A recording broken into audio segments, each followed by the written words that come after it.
sebuah judul makalah yang berjudul Penerapan The Gerlach and Elie Model dalam Pengembangan Pembelajaran Pendidikan Agama Islam. Pada mata kuliah Pengembangan Pembelajaran PAI berbasis IT yang diampu oleh Bapak dosen kita, beliau adalah Dr. Usman SAG MAG. Saya sendiri adalah Surniati Ilyas. Baik, pada kali ini sebelum kita lanjut, bagaimana sih model pembelajaran yang ditawarkan oleh atau dikembangkan oleh Gerlach dan Elie? Kita ketahui dulu bagaimanakah pengertian model pembelajaran. Model pembelajaran adalah kerangka konseptual yang melukiskan prosedur yang sistematis dalam mengorganisasikan pengalaman belajar peserta didik untuk mencapai tujuan belajar dan berfungsi sebagai pedoman bagi perancang pembelajaran guru dalam melaksanakan pembelajaran dalam aktivitas belajar mengajar. Selain itu, masih ada pengertian model pembelajaran yang lain. Model pembelajaran ini dapat diartikan sebagai pola yang digunakan untuk menyusun kurikulum yang ada, pengaturan materinya, memberikan petunjuk kepada guru di kelas. Dengan kata lain, model pembelajaran ini adalah pola yang digunakan sebagai pedoman dalam perencanaan pembelajaran di kelas. Ini sangat baik untuk kita sebagai guru yang mengajar di kelas, bahwa dengan adanya model pembelajaran ini itu merupakan pola bagi kita untuk menyusun strategi, menyusun langkah apa yang akan kita lakukan dan apa yang akan kita lakukan di kelas nanti bersama dengan peserta didik kita. Model pembelajaran Gerlach and Elie. Di sini saya akan menjelaskan bagaimana model pembelajaran ditawarkan oleh Gerlach dan Elie. Model pembelajaran Gerlach and Elie adalah suatu metode pengajaran yang sangat sistematis, yang menjadi suatu garis pedoman atau suatu peta perjalanan pembelajaran, karena dalam model ini diperlihatkan keseluruhan proses belajar mengajar yang baik, sekalipun tidak menggambarkan secara rinci setiap komponen-komponen yang ada.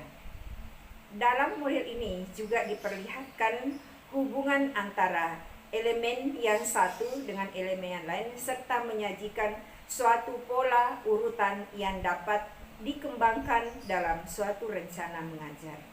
Jadi model Gerlach and Elie sangat baik karena antara satu elemen dengan elemen itu saling terkait, sehingga ada kerangka-kerangka, ada pedoman-pedoman kita dalam menyusun strategi dan menyusun apa yang akan kita lakukan di dalam kelas nantinya.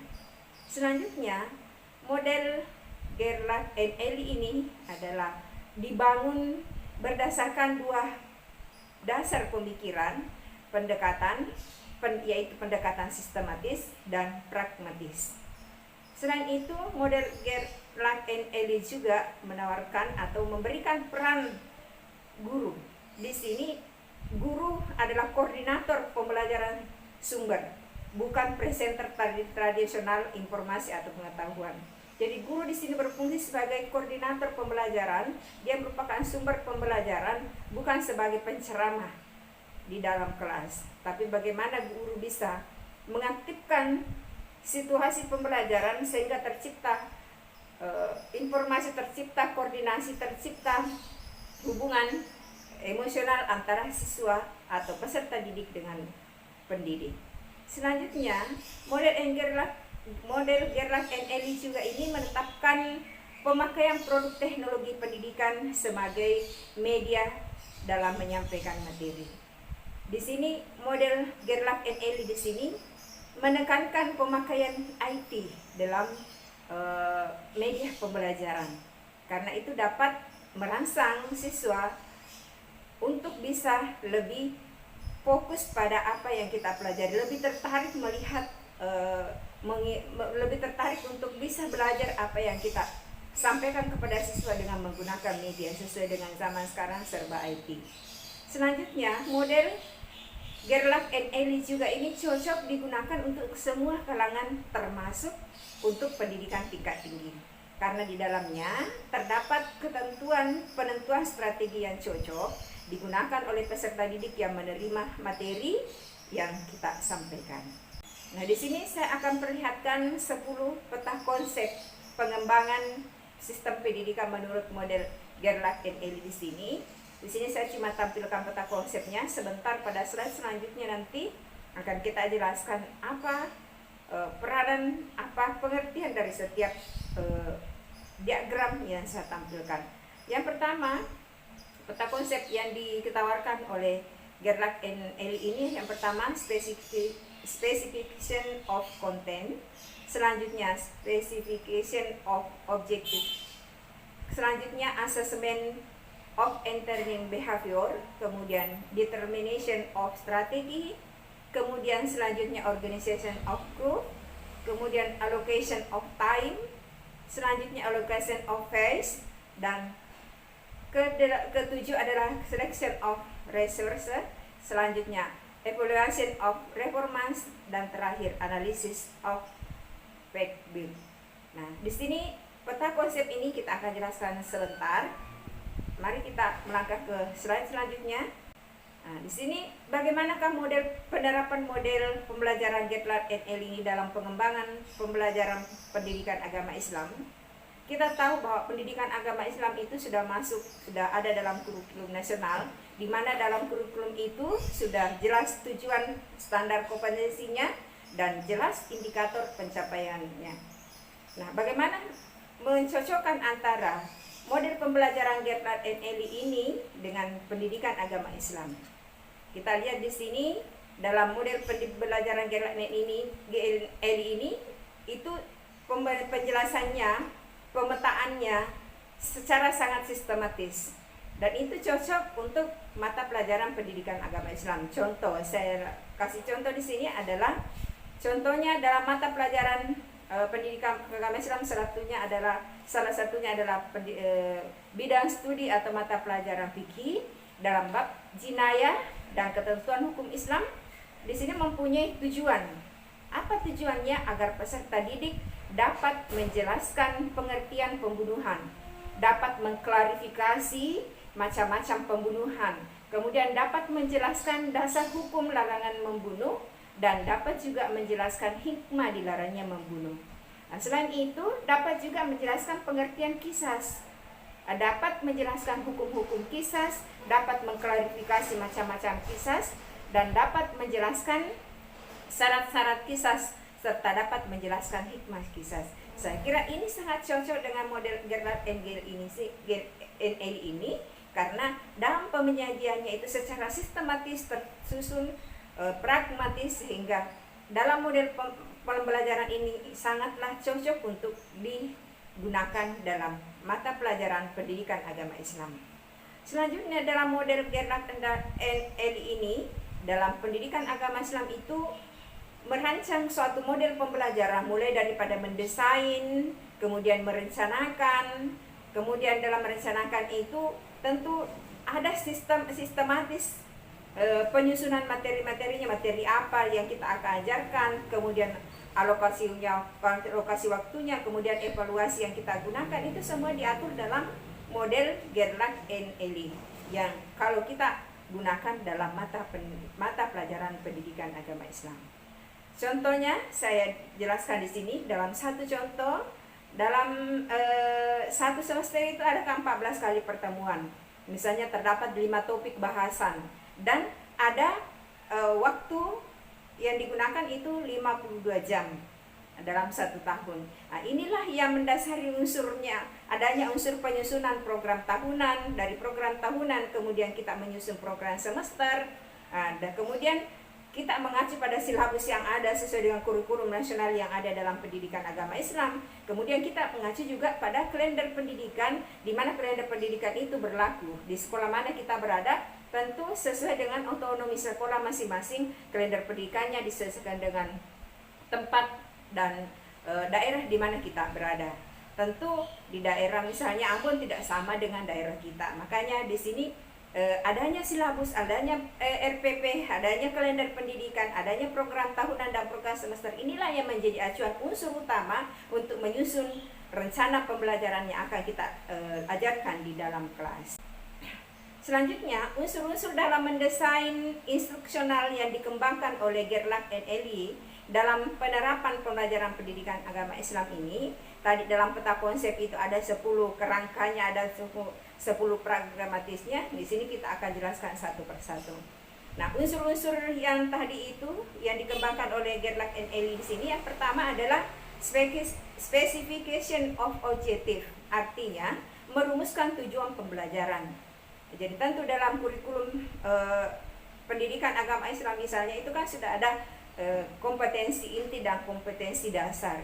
Nah, disinilah dalam kompetensi dasar itulah kita akan rumuskan indikator apa yang akan kita capai, merumuskan tujuan pembelajaran yang akan kita capai dalam rencana pembelajaran yang kita susun.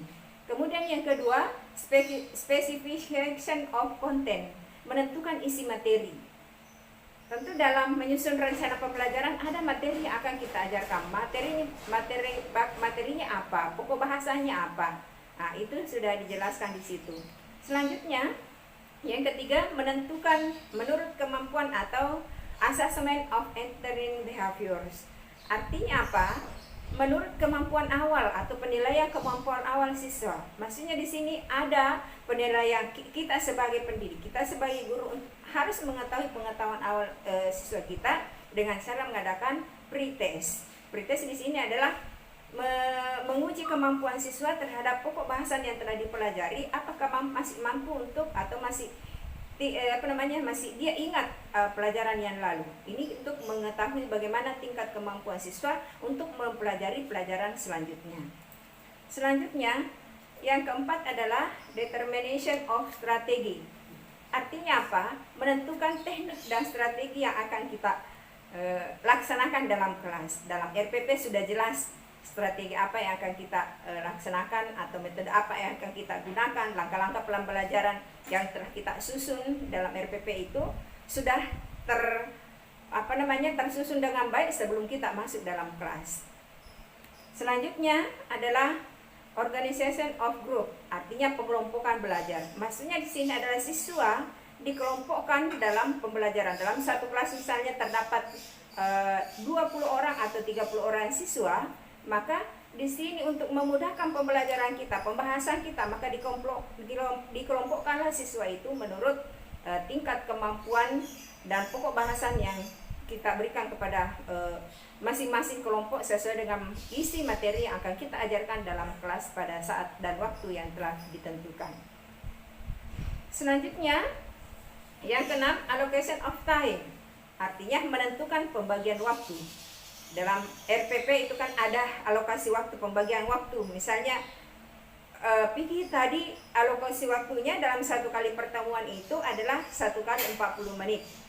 Dan kemudian kalau kita mau ambil 2 jam pelajaran atau 2 kali 40 menit itu, maka disitulah kita bagi. Misalnya dalam pendahuluan berapa menit. Kemudian selanjutnya pada saat kita melaksanakan pembelajaran, berapa menit yang kita laksanakan. Selanjutnya penutup itu berapa menit yang kita lakukan. Maka 80 menit itulah kita bagi 3, pendahuluan, kemudian pada saat kita kegiatan awal, kegiatan inti, dan kegiatan penutup itu dibagi sehingga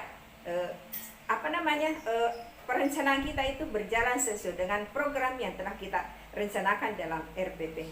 Selanjutnya, allocation of phase, artinya menentukan ruang pembelajaran kita, model pembelajaran kita itu sudah kita atur memang dalam RPP, sehingga pada saat kita masuk dalam kelas itu tidak serta-merta kita tiba masa tiba akal, karena kalau kita rencanakan sebelumnya maka kita lancar dalam melaksanakan pembelajaran atau melaksanakan proses belajar mengajar di dalam kelas sesuai dengan urutan kegiatan yang akan kita laksanakan yang telah tertera di dalam RPP atau rencana pembelajaran. Kemudian yang kedelapan adalah allocation of resource, artinya memilih media instruksi yang sesuai. Media apa yang akan kita gunakan dalam pembelajaran?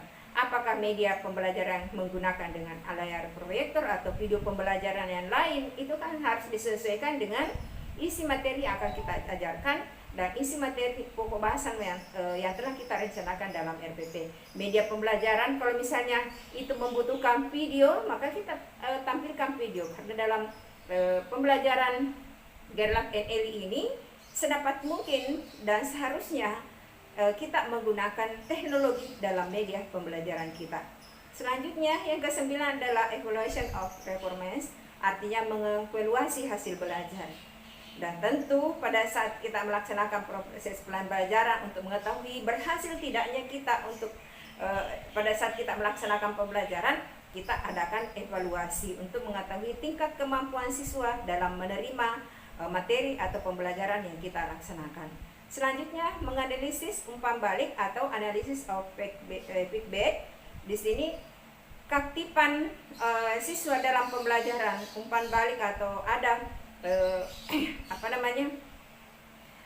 ada hidup tidaknya pembelajaran yang kita laksanakan dalam kelas, atau anak-anak antusias dalam mengikuti pembelajaran kita, itu tergantung dari apa yang kita ajarkan kepada siswa, metode apa yang kita gunakan, media apa yang kita gunakan dalam pembelajaran, sehingga menimbulkan rangsangan, menimbulkan motivasi, menimbulkan kemauan kepada siswa untuk bisa lebih aktif, lebih antusias, lebih bergairah dalam mempelajari materi yang akan kita ajarkan dan pada saat pembelajaran itu berlangsung. Itulah 10 unsur-unsur desain instruksional yang ditawarkan oleh Gerlach NLI yang sangat cocok dengan setiap barangkali mata pelajaran yang ada. Termasuklah mungkin ada yang ada di perguruan tinggi, tingkat menengah, tingkat atas, dan mungkin bahkan juga di tingkat bawah TK dan PAUD serta SD, karena rumusan-rumusan 10 langkah yang saya jelaskan tadi itu adalah kita tinggal kembangkan bagaimana menyusunnya dalam strategi pembelajaran yang kita laksanakan nanti di dalam kelas. Kemudian kelebihan dan kekurangan model pembelajaran, desain pembelajaran instruksional Gerlach NLI ini pasti ada kelebihan dan ada kekurangannya. Di sini kelebihannya dari model pembelajaran Gerlach NLI ini, itu kelebihannya sangat teliti dalam merancang dan melaksanakan pembelajaran. Karena dia sistematis, pembelajaran sistematis, langkah-langkahnya sistematis, tentu ini sangat teliti dalam menyusun kerangka-kerangka pembelajaran yang akan kita laksanakan di dalam kelas. Selanjutnya yang kedua, kelebihan yang kedua, cocok digunakan untuk segala kalangan. Tadi saya sudah jelaskan 10 unsur kerangka model pembelajaran yang ditawarkan oleh Gerlach NLI ini itu cocok untuk semua tingkat kalangan pendidikan, baik itu perguruan tinggi, tingkat menengah, tingkat atas, dan tingkat dasar. Selanjutnya kekurangannya apa? Setiap model pembelajaran ada pasti kekurangan dan kelebihannya. Tinggal bagaimana kita menutupi dan bisa mengambil mana yang cocok dengan yang akan kita laksanakan di dalam kelas. Karena kita yang akan mengajar, berarti kita harus memilih mana yang cocok untuk kita laksanakan sesuai dengan situasi dan kondisi di mana kita mengajar, di sekolah mana kita berada, dan di daerah mana kita tempati. Kekurangannya di sini ada 2, terlalu panjang proses perancang desain pembelajarannya. Karena di sini menitik beratkan pada sistematisnya, sehingga terlalu panjang perancangan proses desain pembelajarannya. Kemudian tidak adanya tahapan pengenalan karakter siswa. Karena kenapa? Lebih fokus pada merancang materi, bagaimana materi itu langsung bisa diterima oleh siswa, supaya cepat diterima oleh siswa, supaya cepat dimengerti oleh peserta didik, sehingga untuk memahami karakter siswa di sini itu tidak terlalu menonjol. Meskipun ada penilaian pada saat feedback, tapi tidak terlalu diperhatikan, karena lebih mengarah kepada bagaimana siswa cepat menguasai, bagaimana siswa cepat memahami apa yang akan kita ajarkan di dalam kelas. Karena memang perancangannya sangat sistematis, pragmatis, dan sangat konseptual. Saya kira itu pembahasan tentang model pembelajaran Gerlach NLI. Mudah-mudahan apa yang saya sampaikan itu bermanfaat untuk kita semua, terutama kita sebagai pendidik yang akan terjun langsung ke dalam kelas untuk atau ke dalam rombongan belajar untuk mengajar anak-anak kita sebagai penerus generasi bangsa kita. Demikian, sekian dan terima kasih. Assalamualaikum warahmatullahi wabarakatuh.